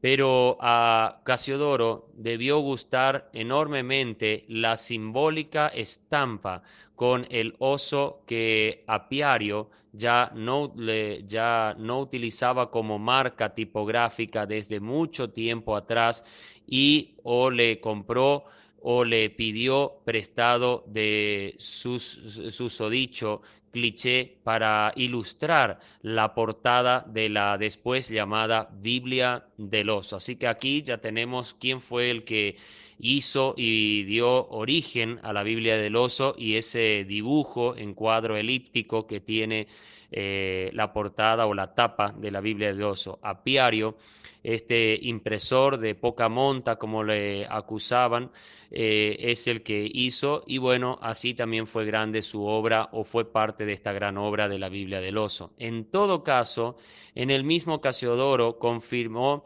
en su dedicatoria autógrafa del ejemplar regalado a la Universidad de Basilea que la impresión había sido efectuada en la tipografía de Guarín, Typis ab honesto viro Thomas Guairino, sive Basilean ex sacum. Además, en el catálogo o cartel de ventas de Guairín imprimió para la Feria de Libros de Frankfurt en 1578. Figura la Biblia de Casiodoro, Biblia in Hispanicam linguam traducta. La impresión que ocupó durante varios meses una o dos prensas de Guairín fue terminada probablemente el 24 de junio de 1569, día en que Casiodoro notificó a un amigo la entrega inmediata del último cuaderno Postermum Folium totius texti biblici tam veteris quam novi testamenti. Así era cómo se pudo entregar esta pequeña nota a este amigo de Casiodoro de Reina. Recordemos también que el español de las Biblias antiguas, en el caso de la del Oso o la de Cipriano de Valera, no es el español que tenemos hoy. Hay una gran morfología que ocurrió a lo largo de los siglos hasta nuestros días, y cuando usted va leyendo la Biblia de, por ejemplo, del Oso, o la Biblia de Cipriano de Valera, la 1602, la del Cántaro, esas Biblias son Biblias con un castellano antiguo, entremezclados entre el latín, portugués y el español de Castilla. Así que si usted quiere, puede ver en PDF estos documentos y los puede de esa manera también verificar e intentar leer. Le recomiendo que la X que usted va a ver ahí en esos escritos es la J, así que si usted está familiarizado con algo del castellano antiguo, los va a poder leer. Y si no, bueno, sigamos leyendo algunas de las versiones un poco más modernas. Pero es muy bueno cotejar nuestras versiones con esta primera versión, que puede ayudarnos un montón. Las cuestiones biográficas en el tema en cuestión no es algo sencillo, pero tampoco imposible. Tratar estos temas es bastante escabroso y demanda un ojo crítico y que las fuentes sean confiables. No olvidemos que al tocar asuntos de preparación de textos originales y traducciones, se proponen muchas afinidades. Están los que quieren ir a la verdad de los hechos y los que quieren más que todo tergiversar hechos importantes que marcaron la transmisión del texto sagrado. Esto es algo importante. Si investigamos siempre quiénes eran, de dónde salían, es bueno verificar, hay que chequear mucho diferentes fuentes de donde vamos a ir sacando la información, las coincidencias, si los datos son los mismos. Todo esto atañe a que podamos hacer una historia un poco más comparativa, mejor armada. Y bueno, no es algo sencillo, pero tampoco es difícil, y hay que darle un poco más que todo acá es el tiempo. Así que lo que vamos a hacer nosotros en esta oportunidad va a ser un compilado más que todo de información sobre lo que se pudo o se puede conseguir, y obviamente muy resumidos. Prácticamente lo que yo voy a ir leyendo y ayudándoles a captar de algunas personas es una síntesis biográfica de estas personas de quienes vamos a hablar, para conocerlas un poco, porque a veces sabemos sus nombres, pero hasta ahí llegamos, y eso hace que quede a veces algo ambigua la información, o por lo menos queremos o nos deja el interés de quienes pudieran haber sido estas personas. Otro asunto es entender que los que participaron en esta ardua tarea no siempre fueron los mejores cristianos y de un testimonio claro en lo escritural. Pero, a pesar de ello, Dios los usó para conformar los diferentes cánones de la Biblia, para así ordenar y transmitir de este modo la inspirada revelación de Dios a la humanidad. Debemos ser conscientes que los siglos en que vivieron los compositores del texto hebreo y griego estaban plagados de cambios y acontecimientos que oscurecían mucho las verdades divinas. A medida que iban leyendo los textos sagrados en el idioma de escritura, en el idioma y en forma de escritura, se daban cuenta que era necesario hacer la magna tarea de ordenarlos y recabar toda la información posible, a pesar de sus fallas e inconsistencias y que algunos no estaban del todo claros en su cristianismo, o sea, fallas de ellos, de los biógrafos, perdón, de estos hombres, de los que compositores. A veces, como vamos a ver algunos, ni sabemos si realmente llegaron a ser cristianos, pero en su ansia de poder conocer al Dios de la Biblia, en su ansia de tener ese texto que tantos cristianos hasta murieron por él, trataron de compilar y hacer una tarea muy grande. Y también acá valga un poquito también el comentario. Lo interesante de todos estos personajes es que ellos, a pesar que tenían sus falencias y algunas falencias eran bastante complicadas en sus pensamientos, incluso algunos eran filósofos, como el caso de Erasmo que vamos a ver, pero hay que entender que con todo ello, el texto o los textos que compilaron, lo que ellos hicieron, la verdad es increíblemente homogéneo. Me refiero a las diferentes personas y décadas que los separaban a unos de los otros, pero cuando se comparan sus textos griegos que ellos forjaron y presentaron, empezando desde por ejemplo, el texto del Nuevo Testamento, la Políglota Complutense, porque nosotros vemos que esas personas al hacerlo lo hicieron pero de una manera increíblemente homogénea en el mensaje. Como vamos a ver, el caso de Cisneros, que fue el que forjó con un grupo de compiladores y de ejecutores, hicieron lo que es la Políglota Complutense. Erasmo siguió, Estéfanos continuó, y así los hermanos Elsevier formalizaron esos escritos, aunque ellos no hicieron una compilación y un nuevo texto griego, pero formalizaron y le dieron una estructura como libro a todo eso.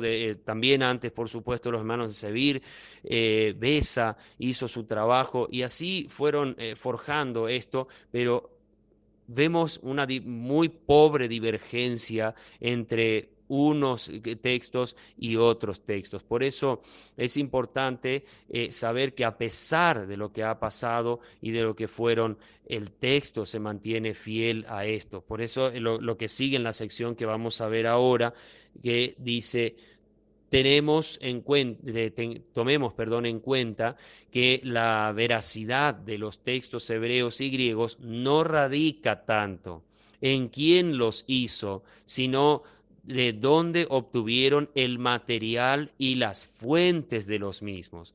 Toda copia que se obtuviera en las zonas de Israel y alrededores y en las zonas de Asia Menor eran de un valor distinto a las que se encontraban en los países occidentales de Europa. Los orígenes de las copias tenían mucho que ver también si eran antes o después de la formación de la Iglesia Católica. Por eso, los orígenes y tiempos tienen mucho que ver en la composición de un texto fiel o crítico. Aquí aclaramos algo más a esto último.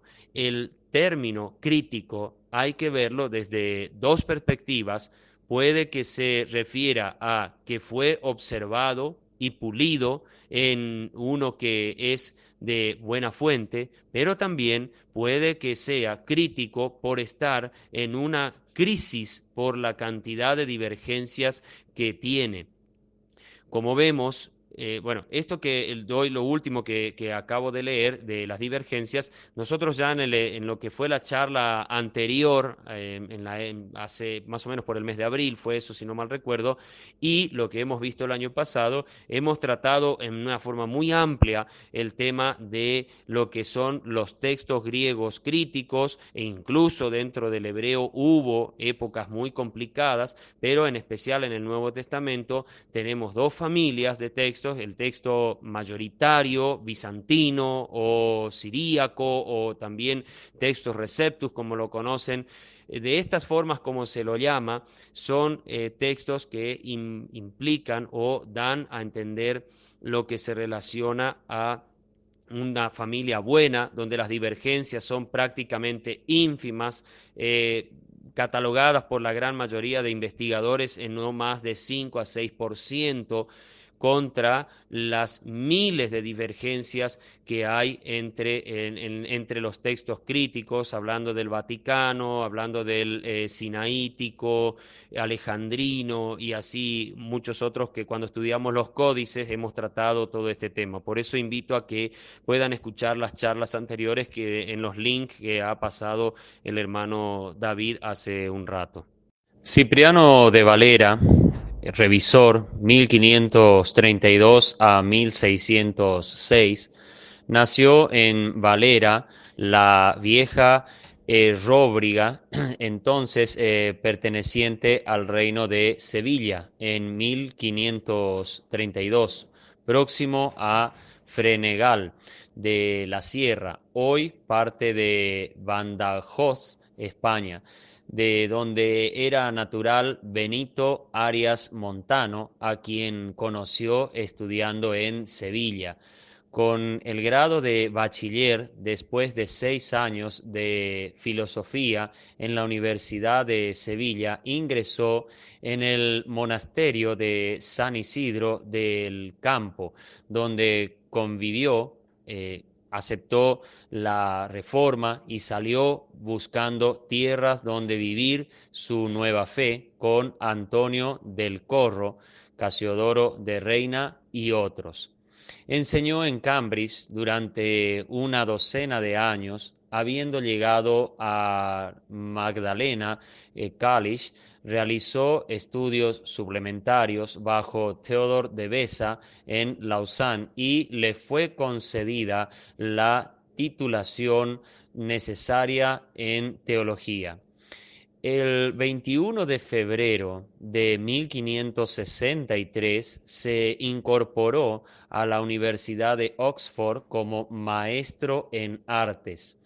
En el año 1557 huyó de Ginebra junto a Casiodoro de Reina y otros 16 monjes para librarse del tribunal de la Santa Inquisición, que llegó a quemarlo en efigie en 1562 y le colocó en el índice de libros prohibidos como autor de primera clase.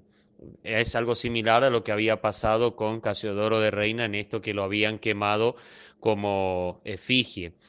Durante un breve tiempo residió en Ginebra para luego instalarse definitivamente en Londres, Inglaterra, al subir al trono Isabel I para establecerse allí definitivamente. Viajó a Holanda por un corto periodo de tiempo para dirigir la impresión de la segunda edición de la Biblia del Oso, revisión de la que había trabajado durante 20 años. La obra de Valera que más fama le ha aportado ha sido su versión de la Biblia del Oso de Casiodoro de Reina, que le llevó 20 años. Fue impresa en Ámsterdam en 1602. Al escribirla, Valera el Valera sigue fielmente la traducción de Casiodoro de Reina con muy ligeras enmiendas en el lenguaje y en los sumarios de los capítulos, eliminando o poniendo notas marginales. La Biblia de Valera tiene la particularidad de poner en sección aparte los libros apócrifos que Casiodoro incluyó en la Biblia del Oso. Valera denominó,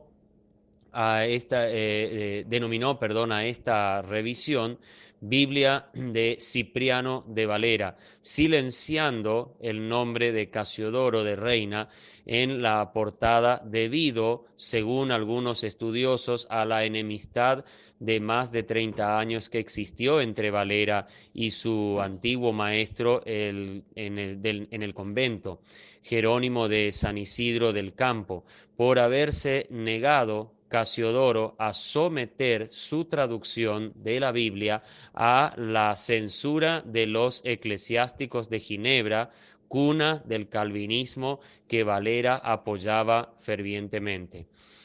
Finalizando esto de Valera y esta enemistad que hubo por un tiempo entre Casiodoro y Valera, hay que recordar que Casiodoro fue una persona muy alejada y muy ambigua a lo que era el calvinismo. Él no estaba de acuerdo, no tenía, incluso aunque conoció a Calvino y estuvo cerca de él, charlaron, pero fue una persona que no le agradó los conceptos y la forma de actuar de Calvino, y por ese motivo prefirió seguir camino hacia otros lugares e incluso queriendo hacer en Ginebra la impresión, le fue muy difícil porque Calvino se oponía a muchas cosas para poder aportar también incluso la parte de dinero por cuestiones que todo tenía que pasar por el escrutinio de lo que era la reforma en Ginebra, que era, si podríamos decir, la central de la reforma protestante. Y eso hizo que, como Cipriano, al contrario, era muy dado a esto, eh, tuvieran esa enemistad, y eso es algo que está comprobado en varios documentos que se los pueden encontrar tanto en internet como en literatura, en libro físico, para ver esto, pero lo bueno es que después de esos 30 años lograron reencontrarse y limar esas asperezas, aunque cada uno seguía su camino teológico. Casiodoro de Reina era una persona muy abocada a lo bíblico principalmente. Él daba mucho crédito más que todo a la palabra de Dios que a cualquier tipo de comentario, aunque tenía tendencia más al luteranismo que al calvinismo. Fue una persona que concentró mucho sus esfuerzos a lo que era el tema de la Biblia en sí. También fue una persona, que pocos saben esto, pero también fue una persona, me refiero a Casiodoro de Reina, que trató de hablar, conversar con más de 50 israelitas, maestros, rabinos, que conocían bien el Antiguo Testamento y lo que era la Torá o el libro del Antiguo Testamento también, y se sentó con ellos para poder de alguna manera ir entendiendo desde un pensamiento hebreo las expresiones antiguo testamentarias. De ahí que el Antiguo Testamento español es muy, digamos, llevadero y fácil de poder entenderlo en su contexto en el que fue escrito. Casiodoro conversó, se nutrió y trató de mantener ese arte del hebreo en el Antiguo Testamento y en la redacción para que no sea simplemente una traducción más que todo literal, que era lo que él hacía, pero también quería tratar de plasmar el pensamiento hebreo que estaba en las escrituras antiguo testamentarias. Con esto no decimos que Casiodoro fue a una, digamos, traducción dinámica o informal de la escritura del texto hebreo, sino más bien quería que la traducción reflejara en forma literal, pero que reflejara ese sentido del hebreo al traducirse al español. Como hemos hablado en otras charlas, debemos recordar que este tema del hebreo o del griego, cuando traducimos al español por las variantes gramaticales en los tres idiomas, obviamente la adaptación a nuestro lenguaje del pensamiento de un idioma y otro es todo un trabajo grande que hay que hacerlo sin sacar la literalidad, que es lo que logró justamente Casiodoro de Reina en su traducción, y por eso se le llamó también la obra literaria de la Edad de Oro más grande que se logró hacer en su momento. Así que es importante tener en cuenta estos pequeños detalles también, y por eso también había una pequeña, según algunos historiadores y biógrafos de Cipriano de Valera, hacían notar que había cierto recelo y celo también hacia Casiodoro de Reina por parte de Cipriano, que siempre trató de manifestarse como un gran profesor, como un gran erudito, pero obviamente no podía salirse de la sombra de su maestro Casiodoro de Reina, y eso hacía un poquito que hayan ciertas reticencias. Con todo ello, reconoció la obra de Casiodoro de Reina, y en la revisión, aunque no puso el nombre de Casiodoro de Reina, todos sabían, y él mismo sabía, que nadie iba a negar que su Biblia era simplemente el trabajo de Casiodoro de Reina, pero revisado por Cipriano de Valera. Las revisiones que hizo Cipriano son muy buenas, hizo buenas acotaciones, buenas correcciones, y que incluso fueron aceptadas por todos los que siguieron el trabajo de Casiodoro de Reina, o los que eran instruidos por Casiodoro de Reina en lo que era el estudio de la palabra.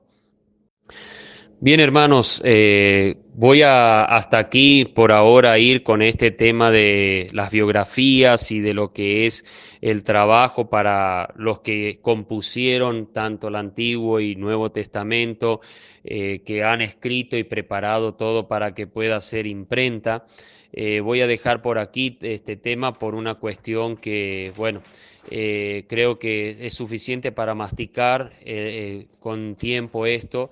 Si el Señor permite, en alguna otra oportunidad vamos a tratar de ir viendo otros temas, o quizás otro tema fuera de todo esto. Veremos, el Señor lo dirá, pero agradezco a todos la atención, agradezco el deseo de explorar estos temas, y espero que sean de edificación, de instrucción, de conocimiento también, por supuesto, y que podamos verdaderamente entender que la Biblia, para que llegue a nuestras manos, ha pasado por una historia difícil, en especial la española, ha pasado por tiempos duros, y quiero sinceramente decir que la, la Reina Valera en la familia al español es una de las Biblias más confiables. Por lo menos siempre digo personalmente, esto ya es algo personal, cada uno tendrá su criterio, pero creo que hasta la 1960 puede ser aceptada como Biblia dentro de todo buena, de uso, como el hermano Salomón, cuando hacía su presentación el día martes, dijo: en mi caso estoy trabajando con la Sociedad Bíblica Trinitaria, estamos trabajando en una revisión de Reina y Valera, pero la de 1909, fundada en la 1602, pero por supuesto con los criterios textuales en revisión que se tienen que hacer, y estamos tratando de llevar adelante un trabajo muy grande en lo que es dejar plasmada una Biblia no solo muy cercana a lo que hizo Casiodoro de Reina, sino, si es posible, más pulida, más completa, sin salirnos del lenguaje y de lo que es el criterio de Reina y Valera, porque la idea no es hacer un trabajo fuera de lo que fue la forma en que lo hicieron Reina y Valera en el español. Así que si alguno quiere conocer ese trabajo más de cerca, yo voy a dejar el link para que puedan de esa manera ver el trabajo que se hace de la Sociedad Bíblica Trinitaria. También con el permiso, por supuesto, del administrador principal, dejaré nuestro ministerio de radio en internet, lo que es el link también, para que puedan ver, y la página de Facebook de la radio y de la iglesia que tenemos aquí en Salta. Obviamente esto es opcional, quien lo quiera, y gracias a todos por la atención y bueno, si mañana surgieran preguntas, entiendo que el viernes es día de preguntas, si surgiera alguna pregunta, trataré de contestar dentro de los tiempos que voy a tener. Tengo que hacer trabajos también entre medio, pero voy a tratar de contestar lo que pueda y bueno, muchas gracias. Y si no hay preguntas, tampoco voy a estar enojado, por supuesto, creo que si se entendió el trabajo, me parece muy bueno y bueno, espero que podamos seguir adelante y gracias a todos.